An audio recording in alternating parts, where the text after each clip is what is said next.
Okay, first off, wow, I wasn't really expecting to get much support on the first video when I analyzed North and South Carolina, so I just need to quickly thank everyone that checked out that video and left me comments just about how screwed they would be, especially in North Carolina.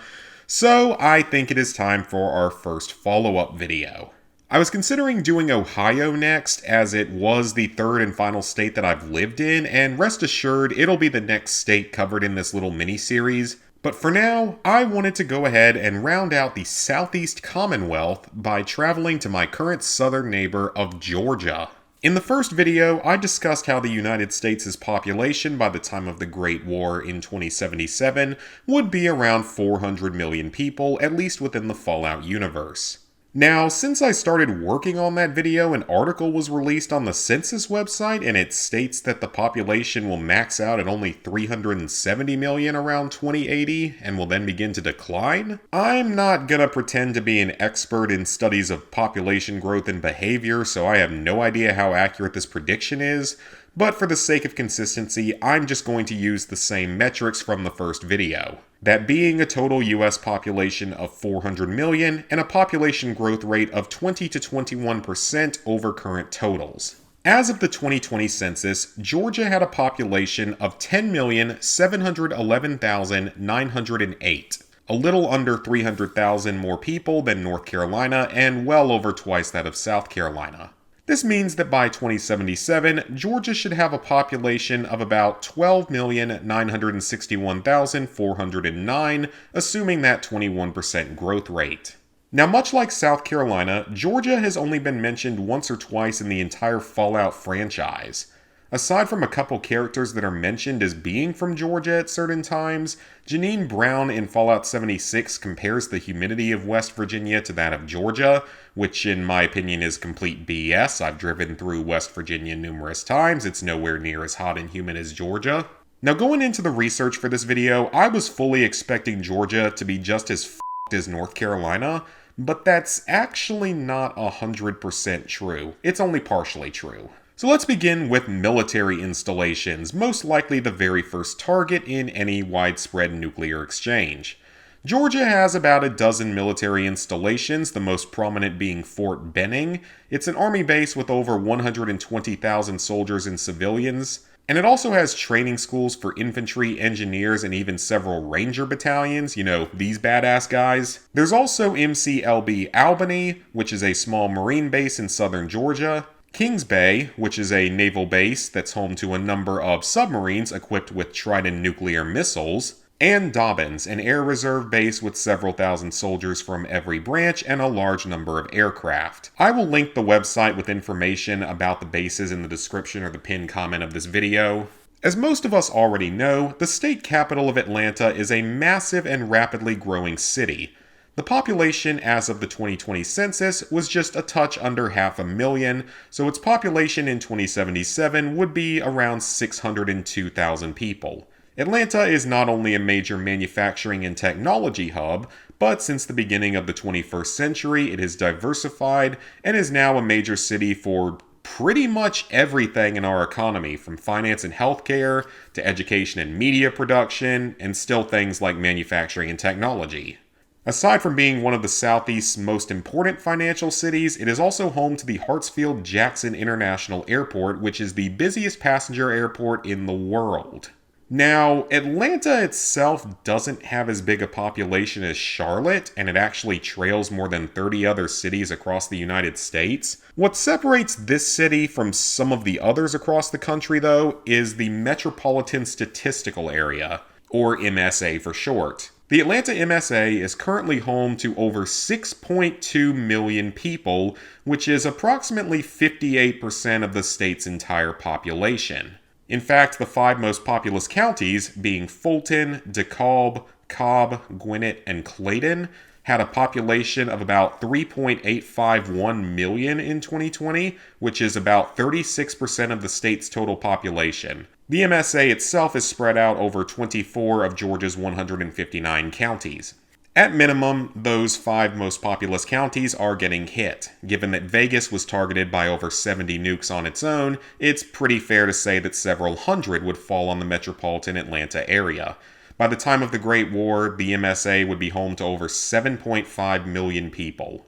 Now, in the first video, there were a few things that I probably could have mentioned but didn't think about doing at the time. That includes how factions might form within these different regions, as well as other things that could occur during the nuclear war. So I'm going to bring a couple of those up in this video. One factor that would make any devastation even worse is the threat of an EMP, or an electromagnetic pulse. Within the Fallout universe, technology was less susceptible to the effects of a nuclear EMP due to a lessened focus on the increasingly small solid-state electronics such as transistors. Several dozen nukes, however, would almost certainly be used as EMP weapons, and it's likely that a large portion of the country would be hit by this devastating weapon of technological destruction, including Atlanta. If even 10% of the cars shut down, which is, I believe, the current estimate that people say for an EMP attack, getting out of the city and the surrounding suburban areas would be next to impossible. And again, that's probably best case scenario because I suspect it's a lot more cars than that. They would trap nearly the entire population of the region within the range of the potential hundreds of nukes that would be dropped. You would probably be looking at over 6 million deaths within the first few weeks after the Great War, and I would argue that that's still kind of a conservative estimate. But then, survivors would have to contend with the thousands of feral ghouls. Remember, these are mutated humans that look a lot like zombies and function a little bit like zombies, but they're so heavily affected by the radiation, so heavily mutated that they've lost all ability to think. And God knows how many rad roaches, mole rats, rad rats, and other mutated vermin would be there. It's a city. Cities are dirty. Rats and roaches aren't exactly uncommon.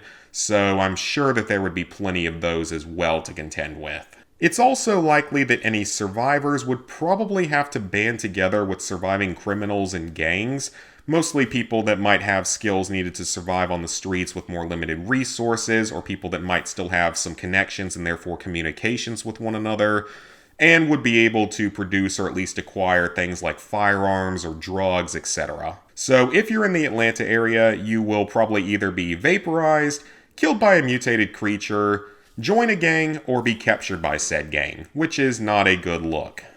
So outside of the Atlanta area, the rest of the state is mostly rural, containing just over 40% of the population, though it does have a few more major cities. First we have Savannah, which is a city on the southeastern coast with over 147,000 people, or about 178,000 by 2077. Savannah houses a major port and several of the state's military installations, and still has a large manufacturing focus, so this area is certainly getting hit. Then we have Athens, which is currently home to over 127,000 people, which would increase to over 153,000 by 2077.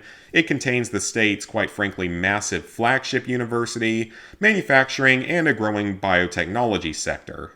Macon, which would have about 190,000 people by 2077, has several universities, a large tourism scene, and is the headquarters of several military units. Augusta, with a 2077 population of about 244,000, is of course home to the Masters Golf Tournament, but more importantly, the Savannah River site, which is a nuclear facility, and Fort Eisenhower, the home of the U.S. Cyber Command. There's also Columbus, which also has over 200,000 people by 2077, and is home to Fort Benning.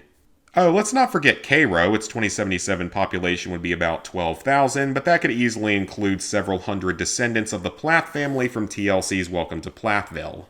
Speaking of famous people, we lose Chugga Conroy, Masayanella, and Nintendo Capri Sun, who are some of my favorite all-time Nintendo YouTubers, so rest in peace in the Fallout universe, guys. Y'all will be missed.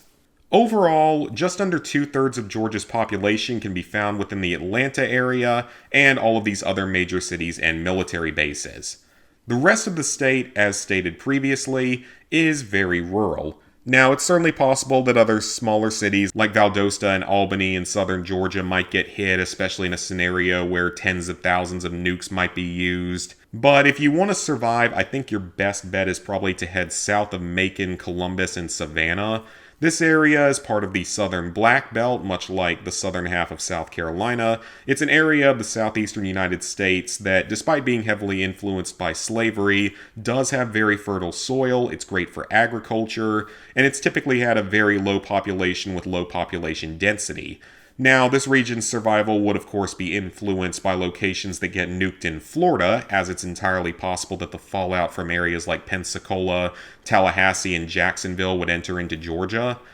But it's reasonably possible that over 30% of Georgia's population might be able to survive the Great War, depending on how many small cities the enemy chooses to nuke and how the fallout chooses to spread from Florida. Though again, that's probably a best case scenario, and I suspect the percentage would definitely be below 30% in the end in a real nuclear apocalypse. And yes, according to NukeMap, there's a high chance that ZPTV International Headquarters does get hit by the Georgia radiation, so that's highly unfortunate for me. Ultimately, Georgia certainly wouldn't be an ideal place to be in the Fallout universe, but I think it has a little bit better of a chance of survival than North Carolina, though probably still less than South Carolina. So, thank y'all for watching. If you enjoyed and made it all the way to the end, consider leaving a like and subscribing. Let me know if you live in Georgia or have lived in Georgia and how screwed you would be in the Fallout universe. I do have a minimum of 2 more videos planned for this little mini-series, but if it continues doing well, there's another dozen states that have never even been mentioned in the Fallout universe, and of course many other countries that have never been mentioned, so there's probably a lot of potential content to come in the future. So again, thank y'all for watching, see you back here soon for another video.